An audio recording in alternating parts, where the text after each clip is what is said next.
Yang banyak yang orang tak tahu Kabilan masuk Islam sebab boleh ikut kawan Kabilan di masjid. Kabilan time doa tu selalu just cakap.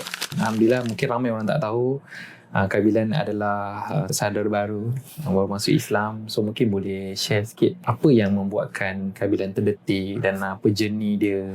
Maksud yang banyak yang orang tak tahu Kabilan masuk Islam sebab ini semua jalan Allah yang memanggil Kabilan. So Kabilan pun jawab dengan soalannya. So Kabilan pun tertarik kepada Allah juga kali.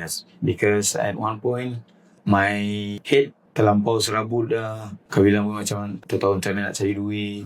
At one point Kabilan macam tak tahu. Kabilan macam pasrah lah at one time. Buntu. Macam aduh nak buat apa. And I was like, Kabilan try lah doa. Kabilan try doa. Kabilan ikut kawan Kabilan di masjid. Tahun bila? Tahun lepas.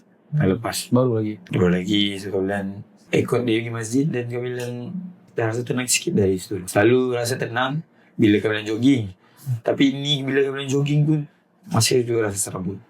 Tapi bila Kabilan dah try doa sekali tu, dia macam tenang, rasa ringan sikit bahu Kabilan.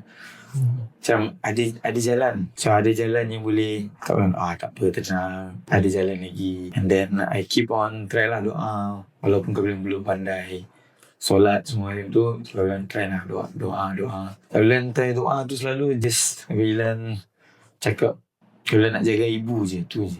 Kabilan tak lah nak jadi seorang millionaire. Just wanna have money to support my mother.